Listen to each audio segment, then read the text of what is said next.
Realme 8s 5G എന്ന പുതിയ smart phone Realme launch ചെയ്തിരിക്കുകയാണ്. ഒരു മിഡ് റേഞ്ച് ലെവലിലേക്കാണ് ഈ ഒരു സ്മാർട്ട് ഫോൺ വന്നിട്ടുള്ളത്. ഒരു 5G സ്മാർട്ട് ഫോൺ എന്നൊക്കെ നോക്കിക്കഴിഞ്ഞാൽ ഓക്കെ ആയിട്ടുള്ള ഒരു നല്ല സ്മാർട്ട് ഫോണാണ് Realme 8s 5G എന്ന സ്മാർട്ട് ഫോൺ. പക്ഷേ റിയൽമിയുടെ മറ്റ് 8 സീരീസ് സ്മാർട്ട് ഫോണൊക്കെ ആയിട്ടൊന്ന് നോക്കിക്കഴിഞ്ഞ് കഴിഞ്ഞാൽ അത്ര ബെറ്റർ ആയിട്ട് ഈ ഒരു സ്മാർട്ട് ഫോണിൻ്റെ പ്രൈസിങ്ങും സ്പെസിഫിക്കേഷനും നമുക്ക് തോന്നില്ല. എന്തായാലും ആ ഒരു കാര്യങ്ങളാണ് നമ്മളിന്ന് ഈ വീഡിയോയിലൂടെ നോക്കുന്നത്. ഈ ഒരു smart phone Realme 8s 5G എന്ന ഈ ഒരു സ്മാർട്ട് ഫോൺ ഡിസൈൻ വൈസൊക്കെ നോക്കിക്കഴിഞ്ഞാൽ വളരെ മികച്ച രീതിയിലുള്ള ഒരു ഡിസൈനാണ് നൽകിയിട്ടുള്ളത്. മാറ്റ് ഫിനിഷോടൊക്കെ കൂടിയ നല്ല നമുക്ക് ഇൻ ഹാൻഡ് ഫീലൊക്കെ തോന്നുന്ന 191 ഗ്രാം വെയിറ്റോട് കൂടിയൊക്കെയുള്ള നല്ലൊരു സ്മാർട്ട് ഫോൺ. റിയൽമിയുടെ ഏത് സ്മാർട്ട് ഫോൺ എടുത്ത് നോക്കിക്കഴിഞ്ഞാൽ ഡിസൈൻ്റെ കാര്യത്തിൽ അങ്ങനെ കോംപ്രമൈസ് ഒന്നും റിയൽമി നൽകാറില്ല, മികച്ച ഡിസൈനൊക്കെ നൽകാറുണ്ട്. പക്ഷേ ഈ ഒരു പ്രൈസ് റേഞ്ച് വരുമ്പോൾ ഒരു സ്പ്ലാഷ് പ്രൂഫ് കാര്യങ്ങളൊക്കെ നൽകാമായിരുന്നു, അല്ലെങ്കിൽ ഒരു ഗ്ലാസ് ഡിസൈനൊക്കെ നൽകാമായിരുന്നു. എന്തായാലും ആ ഒരു കാര്യങ്ങളൊന്നും റിയൽമി ഇവിടെ നൽകിയിട്ടില്ല. ഒരു പക്ഷേ കോസ്റ്റ് കട്ടിങ്ങിൻ്റെ ഭാഗമായിട്ടൊക്കെ റിയൽമി ചെയ്തതായിരിക്കും. ഇനി ഡിസ്പ്ലേയുടെ കാര്യത്തിലേക്ക് വന്നു കഴിഞ്ഞാൽ 6.5 ഇഞ്ചോട് കൂടി വരുന്ന IPS LCD ഡിസ്പ്ലേ ആണ് കിട്ടുന്നത്. ഇവിടെ നമുക്കൊരു AMOLED ഡിസ്പ്ലേ റിയൽമി നൽകുന്നില്ല. 90 ഹെർട്സ് റീഫ്രഷ് റേറ്റും കാര്യങ്ങളൊക്കെ ഉണ്ട്. 600 ഹെർട്സിൻ്റെ ബ്രൈറ്റ്നസ്സും കാര്യങ്ങളൊക്കെ നൽകിയിട്ടുണ്ട്.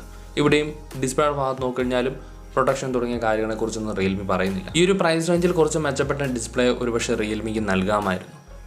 IPS LCD ഡിസ്പ്ലേ ആണെങ്കിലും HDR സപ്പോർട്ടുകളോ അങ്ങനെ തുടങ്ങിയ കാര്യങ്ങളൊക്കെ നൽകിക്കൊണ്ട് ഒരു പക്ഷേ കുറച്ചുകൂടെ മെച്ചപ്പെട്ട രീതിയിൽ ഡിസ്പ്ലേ അവതരിപ്പിക്കാമായിരുന്നു. ഈ ഒരു 8s എന്ന സ്മാർട്ട് ഫോണിനൊപ്പം തന്നെ അവതരിപ്പിച്ച Realme 8i എന്ന സ്മാർട്ട് ഫോൺ നമുക്ക് ഇതേ IPS LCD ഡിസ്പ്ലേ ഉൾക്കൊള്ളിച്ചുകൊണ്ട് 120 ഹെർട്സിൻ്റെ റീഫ്രഷ് റേറ്റ് അവിടെ നൽകിയിരുന്നു. എന്തുകൊണ്ട് ഈ ഒരു സ്മാർട്ട് ഫോണിലേക്ക് വരുമ്പോൾ അത് നമുക്ക് കിട്ടുന്നില്ല. ഇനി മീഡിയടെക്കിൻ്റെ ഡയമൻസിറ്റി 810 എന്ന 5G ചിപ്സെറ്റാണ് ഇവിടെ നമുക്ക് നൽകിയിട്ടുള്ളത്. പുതിയ പ്രൊസസ്സറാണ്. 6nm നാനോ ടെക്നോളജി ഉൾക്കൊള്ളിച്ചുകൊണ്ട് വന്നിട്ടുള്ള ഒരു പ്രൊസസ്സർ. ഈ ഒരു പ്രൈസ് റേഞ്ചിൽ നമുക്ക് കുഴപ്പമില്ലാത്ത രീതിയിൽ നല്ല പെർഫോമൻസ് ഒക്കെ തരുന്ന ഒരു പ്രൊസസ്സറാണ്. Cortex A76 Cortex A55 ഒക്കെ നമുക്ക് ഈ ഒരു പ്രൊസസ്സർ കിട്ടുന്നുണ്ട്. 2.4 GHz ക്ലോക്ക് സ്പീഡോട് കൂടിയാണ് പ്രവർത്തിക്കുന്നത്. മാലി G57 MC2 കൂടി വരുന്ന GPU സെറ്റപ്പും കാര്യങ്ങളൊക്കെയുണ്ട്. ഗെയിമിംഗ് കാര്യങ്ങളൊക്കെ നോക്കിക്കഴിഞ്ഞാൽ കുഴപ്പമില്ല, നല്ല രീതിയിൽ തന്നെ നമുക്കത് ഈ ഒരു സ്മാർട്ട് ഫോണിൽ ചെയ്യുകയും ചെയ്യാം. 6GB RAM 128GB സ്റ്റോറേജിലും 8GB RAM 128GB സ്റ്റോറേജിലുമാണ് നമുക്ക് സ്മാർട്ട് ഫോൺ കിട്ടുക. LPDDR4X RAM UFS 2.1 based storage സംവിധാനവും കാര്യങ്ങളൊക്കെ നൽകിക്കൊണ്ട് നല്ലൊരു പെർഫോമൻസ് നമുക്ക് ഈ ഒരു സ്മാർട്ട് ഫോണിൽ കിട്ടുന്നുണ്ട്. വിർച്വൽ RAM ഫീച്ചേഴ്സും കാര്യങ്ങളൊക്കെ നമുക്ക് ഈ ഒരു സ്മാർട്ട് ഫോണിൽ കാണാം. Android 11 ഓപ്പറേറ്റിംഗ് സിസ്റ്റവും Realme UI 2.0 കൂടിയാണ് ഈ ഒരു സ്മാർട്ട് ഫോൺ വന്നിട്ടുള്ളത്. എന്തായാലും പെർഫോമൻസിൻ്റെ കാര്യത്തിൽ കുഴപ്പമില്ല. നമുക്ക് ഈ ഒരു പ്രൈസ് റേഞ്ച് അംഗീകരിക്കാവുന്ന നല്ലൊരു പെർഫോമൻസ് ഡിപ്പാർട്ട്മെൻറ്റ് നമുക്ക് ഈ ഒരു സ്മാർട്ട് ഫോൺ ഉണ്ടെന്ന് പറയാം. 5G ബാറ്റുകളും കാര്യങ്ങളൊക്കെ നിങ്ങൾക്ക് ഓൺ സ്ക്രീൻ കാണുകയും ചെയ്യാം. ഇനി ഈ ഒരു സ്മാർട്ട് ഫോണിൻ്റെ ക്യാമറ ഡിപ്പാർട്ട്മെൻറ്റിലേക്ക് വരുമ്പോഴാണ് കുറച്ച് ഒരു പോരായ്മയായിട്ട് നമുക്ക് പറയാൻ സാധിക്കുന്ന കാര്യങ്ങളൊക്കെ ഉള്ളത്. 64 മെഗാപിക്സലിൻ്റെ ട്രിപ്പിൾ ക്യാമറ സെറ്റപ്പാണ് നൽകിയിട്ടുള്ളത്. 2 മെഗാപിക്സലിൻ്റെ മാക്രോ ലെൻസും ഡെപ്ത് സെൻസറുമാണ് ബാക്കി വരുന്ന സെൻസർ. എന്തുകൊണ്ടോ 8 മെഗാപിക്സലിൻ്റെ ഒരു അൾട്രാ വൈഡ് ക്യാമറ പോലും ഇത്രയും പ്രൈസ് റേഞ്ചിലേക്ക് ഈ ഒരു സ്മാർട്ട് ഫോണിൻ്റെ പ്രൈസിങ് വന്നിട്ട് പോലും അവർ നൽകിയിട്ടില്ല. എന്തായാലും അത് ഒരു പോരായ്മ തന്നെയായിട്ട് നമുക്ക് ഈ ഒരു സ്മാർട്ട് ഫോണിൻ്റെ ക്യാമറ ഭാഗം നോക്കുമ്പോൾ കാണാൻ സാധിക്കും. 16 മെഗാപിക്സലിൻ്റെ ഫ്രണ്ട് ക്യാമറയും നൽകിയിട്ടുണ്ട്. 16 മെഗാപിക്സലിൻ്റെ ഫ്രണ്ട് ക്യാമറ നൽകാമായിരുന്നുവെങ്കിൽ 8 മെഗാപിക്സലിൻ്റെ അൾട്രാ വൈഡ് ആംഗിൾ വെക്കുന്നത് യാതൊരു കുഴപ്പവുമില്ലായിരുന്നു എന്നാണ് എൻ്റെ ഒരു അഭിപ്രായം. എന്തായാലും ക്യാമറയുടെ മെഗാപിക്സൽ നോക്കാതെ ക്യാമറ റിവ്യൂസും കൂടെ നോക്കി അത് കൃത്യമായിട്ട് മനസ്സിലാക്കിയെടുക്കാം.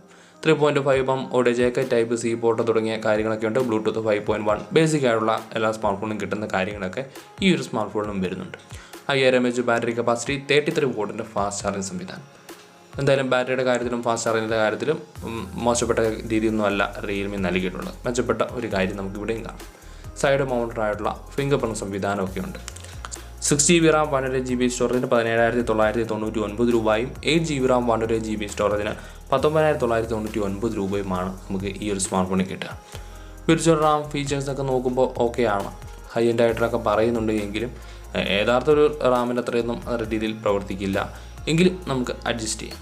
പക്ഷേ ഈ ഒരു പ്രൈസിങ് വെച്ചുകൊണ്ട് ഇതൊരു മെച്ചപ്പെട്ട സ്മാർട്ട് ഫോൺ ആണോ എന്ന് ചോദിച്ചു കഴിഞ്ഞാൽ തീർച്ചയായും നമുക്ക് റിയൽമിയുടെ ഇതിന് മുമ്പ് കണ്ടിട്ടുള്ള സ്മാർട്ട് ഫോണുകളൊക്കെ വെച്ച് നോക്കുമ്പോൾ അവിടെ കുറച്ചുകൂടി മെച്ചപ്പെട്ട പ്രൈസിങ്ങോടൊപ്പം തന്നെ നല്ല സ്പെസിഫിക്കേഷൻ കൂടി റിയൽമി നൽകിയിട്ടുണ്ട്. റിയർ ക്യാമറയിൽ നമുക്ക് 4K വീഡിയോസ് കാര്യങ്ങളൊന്നും ഷൂട്ട് ചെയ്യാൻ സാധിക്കില്ല. അതൊക്കെ ഒരു ക്യാമറ ഭാഗത്ത് വരുന്ന മറ്റ് പോരായ്മകളാണ്. ഒരു FM radio, stereo, AMOLED display, splash proof തുടങ്ങിയ ഒട്ടനവധി കാര്യങ്ങൾ നമുക്ക് ഈ പ്രൈസ് റേഞ്ചിൽ റിയൽമി മിസ് ചെയ്യുന്നുണ്ട്. അപ്പം 8 മെഗാപിക്സലിൻ്റെ ഒരു അൾട്രാ വൈഡ് ക്യാമറ പോലും തരാത്തതൊക്കെ ഈ ഒരു പ്രൈസ് റേഞ്ചിൽ കുറച്ച് നെഗറ്റീവായിട്ട് നമുക്ക് ഈ ഒരു സ്മാർട്ട് ഫോണിൽ പറയാവുന്നതാണ്.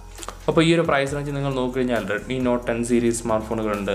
അപ്പോൾ Moto G60, iQ Z3, Realme 8 Pro, Poco X3 Pro, Realme Narzo 30 Pro തുടങ്ങിയ ഒട്ടനവധി സ്മാർട്ട് ഫോണുകളെ കുറിച്ച് മെച്ചപ്പെട്ട രീതിയിൽ നമുക്ക് ഈ ഒരു പ്രൈസ് റേഞ്ചിൽ കാണാം.